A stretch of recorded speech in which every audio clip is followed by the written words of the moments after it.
Почитувани следбеници на Пресинг ТВ, добар ден. Деновиве во јавноста голема врева крена предлогот на владата за менување на рамниот давнок во прогресивен. Затоа наш денесен соговорник е финансискиот и економски консултант господинот Зоран Витанов. Господине Витанов, викендов Министерството за финансии го објави предлог законот за данок на личен доход, со кој се воведува прогресивен наместо рамен данок. За кратко време се појавија многу жестоки реакции во јавноста. Во една пригода кажавте дека прогресивниот данок е казна за успешни. Дали државата од 1 јануари наредната година всушност ќе ги казнува успешните? Па доколку овој предлог помине така, тоа е апсолутно да, ќе ги казнува успешните, но нема да им помогне на сиромашните. Иако они кажуваат нели обратно, треба да знаат луѓето дека персоналниот данок оди во локалната самоуправа. Што значи воопшто не влегува во централниот буџет за да они креираат политики на сиромашни. Тоа е една обична популистичка манипулација. Меѓутоа, што е посуштинскиот проблем кој е? Тука има една основна работа. Тоа е дека овој закон се носи се предлага во средината на ноември и се очекува да отпочне со имплементација од 1 јануари следната година. Очигледно предлагачот на законот никогаш не бил во стопанството. Затоа што бизнис плановите стопанствениците ги имаат направено година дена уназад за 2019 година. И сега они кога ќе прават нови бизнис планови, кога нови калкулации ќе прават, бидејќи персоналниот данок не е како ДДВ-то. Тоа е директен трошок на предпријатието, бидејќи ги дига платите на вработените, на менеджментот. Тоа автоматски зборува дека ќе се направи ненадомеслива штета на македонското стопанство, особено оние кои што се конкурентско извозно ориентирани. Никој не водел сметка за тоа, никој не ги прашал и не се отвори дебата. Но посуштинската работа е, ако они веќе се решени да им помогнат на сиромашните, нашиот предлог е следен. Не 18%. Нека биде 20% за сите кои што плаќаат над колку они кажаат, таму мислам 90.000 денари, иако според мене тоа е ниска основа, меѓутоа во ред и да е така, но предлагам јас сите кои што имаат под 212 евра месечна плата да ги ослободиме комплетно од персонален данок. Тогаш ќе верувам и тогаш е фер тие што заработуваат повеќе да плаќат за сметка на тие што заработуваат малку. Имаме еден официјален податок, не знам дали камерата тоа ќе може да го регистрира, кој што е на веб страната на Министерството за финансии. Добро. Според Министерството за финансии, 50% од работоспособното население, тоа се над 300.000 работници, плата земат месечно помалку од 212 евра. И сега дали е фер тие луѓе да плаќат 20 евра на таа сума персонален данок и никој да не збори за тоа? Затоа јас мислам дека оваа мерка е популистичка. Целта на владата е, бидејќи никакви резултати не покажаа во економијата, еве јас како човек кој што следи макроекономија 22 години, јас можам да кажам дека ова е најлошата влада од кога економска влада, од кога Република Македонија е самостојна држава. Добро, во секој случај владата не влезе така авантуристички во ова, како лево ориентиране партија на Токму дека се лево ориентирани. Вие се сеќавате, јас нивниот прв предлог беше со 60.000 да биде, сега веќе стануваат 90.000. Меѓутоа, како и да е, предизвика реакција во јавноста. Сепак направиле одредени анализи за да дојдат до оваа сума. Не направиле анализи. Ево уште еден податок. 1% од работоспособното население, кој што заработува најмногу плата, значи врвниот 1%, просечната плата му е 1523 евра. Тоа е точно толку колку што е прагот според Министерството за финансии. Кого ќе опфатат они со ова? Ќе опфатат луѓе што се бројат на прсти. А дали знаете дека за да се имплементира овој закон, Министерството Управа за јавни приходи треба да имплементира нов софтвер и да вработи нова армија луѓе? Дали знаете дека 100 пати повеќе ќе чини имплементацијата на овој закон, отколку што ќе собереме како држава средства по однос на овој закон? Ево, овој официјален податок на Министерството за финансии. 1523 евра е просечна плата на најскапо платените 1% вработени во државата. Тоа значи дека освен популизам, Ама буквално ништо друго не нудат. Јас веќе ги читам социјалните мрежи, фрустрираните луѓе кои што се незадоволни, сега мислат дека владата им прави добро затоа што ги, нели, зема од така наречени богатите. Срамота е едно општество официјално да каже дека си богат ако заработуваш 1500 евра плата. Во Норвешка социјалните случаеви заработуваат повеќе. Кој е ефектот тогаш од това? Освен популизам, дека еве ние нешто правиме и се грижиме за сиромашните, ништо друго. А од друга страна, веднаш нас ќе обвинат дека сите вие што заработувате многу се буните. Не, еве предлог до владата, 20%. Ама сите што заработуваат под 212 евра да бидат ослободени од персонал. Имате ли направено анализи во која работна сила, да кажам, влегува Имаме. во овие? Знаете ли кои ќе биде најмногу? Знаете ли кои се тие што најмногу ќе бидат казнети? Младите, интелигентни, софтвер, фриленс консултанти кои што живеат во Македонија, кои што се мозокот на општеството и кои што преку интернет заработуваат. Сега сите нив ќе ги избркаме од општеството. Сите нив ќе ги таа е таа анализа. Тие се луѓето кои што се најдиректно опфатени. Младата интелигенција, луѓето кои што не зависат од никој, кои што сами од дома заработуваат пари со нивниот ум, за кои се а бориме да останале останат во тука. Македонија, за кои што се бориме да останат во Македонија.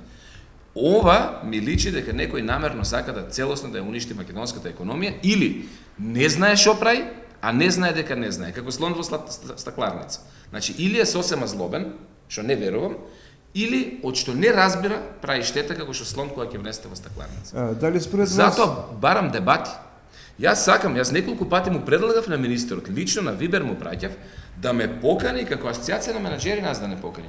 Ние имавме на 4 декември минатата година асоциација на менаџери диалог со премиерот и министерот за финансии во еден од хотелите во Скопје пред новинарите.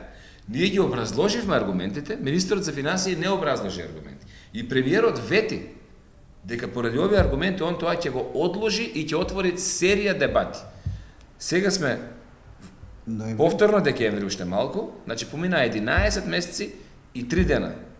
Никаква дебата не е отворена на таа тема. Дали според вас ќе има буџетски ефект од 25 милиони евра и ќе се намали сиромаштијата или ќе имаме затајување на данок, раст на сивата економија и иселување на буџетски ефект ќе има.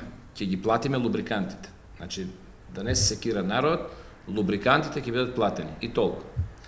Дека економијата ќе се зголеми евазијата, јас го апелирам до министерот за финансии, нека ги погледне приходите по основ на персонален данок до 2007 година, кога имавме прогресивен данок, и нека ги погледне приходите по основ на персонален данок после 2007 година, кога имавме рамен данок. За неколку стотина пати е зголемена наплатата на персонален данок со рамниот данок. Затоа што во принцип се покажа дека луѓето сакат да плаќат данок. Колку и да е тоа илузија. Сметате дека на ова не обрнале внимание? Не, сметам дека обрнале внимание, ама поважен им е популизмот. Значи, нив не ги интересира реалната економија, нив ги интересира да звучат популарно. Тоа јас го тврдам најодговорно ако ги гледаме бројките. Ако досега рамниот данок беше успешна приказна, како што велите... Не го велам тоа јас, тоа бројките во Министерството за финансии го кажа. За македонската економија. Имавме 99% наплата. Дали сметате дека треба да остане истиот закон, истиот данок, или да се промени нешто во предложениот нов закон?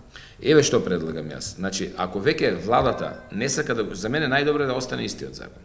Зошто? Затоа што ако некој зима плата 60.000 денари, плаќа 6.000 денари персонален. Ако некој зима плата 10.000 денари, плаќа 1.000 денари персонален. Значи, целосно фер. Зошто е фер? Затоа што е во релативни бројки. Процент е секојаш процент. Но ако запнале да го менуваат, а целта им е навистина искрено да им помогнат на сиромашните, тогаш, еве ви кажувам, анализите кажуваат, ако го дигнат на 20% персоналниот данок, а ги исклучат, ги ослободат од обврска сите оние 50% работоспособно население, тогаш ќе е фер, тогаш ќе веруваме дека ова е навистина. И ако некој се буни, тогаш е несебичен.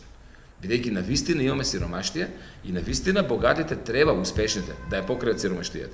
Но не на ваков начин на кој што они предлагаат, каде што освен гол популизам друго ништо не постигаат. Еве јас ви кажам уште еднаш. Имплементацијата на ова кошта неколку кратно повеќе и единствен ефект ќе има што ќе вработиме нови партиски сендвичари.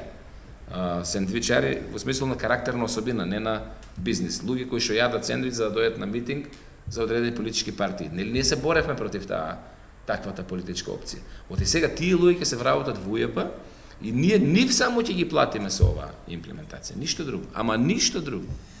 Покрај тоа со законот се предвидува и одначување на доходот од капитал, закуп, подзакуп, дивиденди, капитални добивки, добивки на игри од среќа и другиот доход со единствена стапка од 15%. Со новата регулатива се воведува и одначување на капиталните добивки од харти од вредност и на каматите од орочени депозити со ставка од 15%, со одложена примена од почетокот на 2020 година. Господине Витанов, каде оди македонската економија? Еве друга една анализа да направиме. Дали знаете дека во 2017 година, заклучно со завршните сметки 2017 на компаниите во Македонија, над 90% од компаниите прикажале помал профит во однос на претходната година. Сега, ако сте вие економист, министер за финансии и министер за економија, кога гледате дека драматично опаѓа профитот на компаниите, ќе го одначувате ли профитот или ќе стимулирате они да прават поголем профит? Па ако ние го одначиме профитот кој што драматично паѓа, уште повеќе ќе паѓа. Тоа зборува дека тие луѓе врска немат од економија. И сега еве и со оваа математика само се докажува дека две работи: или некој намерно е уништил македонската економија, што не сакам да верувам, или е тотално аналфабет за економија. Не знае да ги чита бројките. Добро, подготвувачите на законот се пофалија околу транспарентноста и пофалби од амбасади дека пристигнуваат на нивна адреса. Амбасадите го плаќаат данокот или стопанството го плаќа данокот? Ако го плаќаат амбасадите, тогаш нека слушат што им зборуваат амбасадите. Ама ако народот и стопанството го плаќаат тој данок, тогаш нека го слушат народот и стопанството. Се што е поважно, транспарентноста или ефектот од законот? Значи, поважен е ефектот. Секако. Меѓутоа, зошто ние да не отвориме, зошто они да не го слушнат тоа? Пазете, ние овде не разговараме за ВМРО-вска СДС-овска влада или за ВМРО-вско навивање СДС. Ние разговараме за економија, разговараме за рацио. Резултатот никогаш не лаже. Резултатот секогаш е зборува вистината. И позади секој резултат има причина. И ако ние ја најдеме причината, ќе го подобриме резултатот. Тоа го кажува и медицината и економијата. И тука нема филозофија. Нас не интересираат политичките опции. Нас не интересира стопанството, профитот, продуктивноста, просперитетот. Оти Македонија до пред некоја година велевме дека македонската економија тоне. Сега јас не гледам македонска економија. И сега наместо ние да направиме, да видиме тоа што едина работа што чинеше, тоа е рамниот данок. Има милион работи што не чинат, никој не ги збори. Никој, митото, корупцијата, превработеноста, неефикасна администрација, скапиот денар, сега да не ги набројувам, не сме овде на цела емисија за економија, тоа што не смеат да го фаќат, тоа го фаќат, тоа што треба да го прават, не го прават. Исто како за името. Мада тоа не е економија. Милион работи што треба да ги поправиме и да ги смениме, не ги менуваме, тоа што не смееме да го менуваме, го менуваме. Се работи за сериозен недостиг на визија, сериозен недостиг на концепт, они едноставно немаат економска програма. И тоа им е колку да прават нешто, да не се покаже оти ништо не прават и да е заинат на претходните. Ништо друго. Ако претходната влада имаше една добра мерка, тоа е рамниот данок. И тоа сите се согласуваат. По што гледаме? По наплатата. Ние ниеден данок немаме 99% наплата. Сега јас ви гарантирам, можам целиот мој личен економски интегритет да го ставам на маса, дека за 50% ќе нападне бруто наплата, ќе опадне бруто наплатата на персонален данок ако се имплементира. И што постигнале? Ништо. Добро, покрај работната сила, дали може да се случи и одлив на капитал од Македонија од аспект на фирми? Секако. Ви имате еден куп, Министер за финансии ги имате, еден куп меѓународни софтверски компании кои што отворија седиште и ги регистрира своите компании во Македонија. Не знам дали сте свесни за тоа.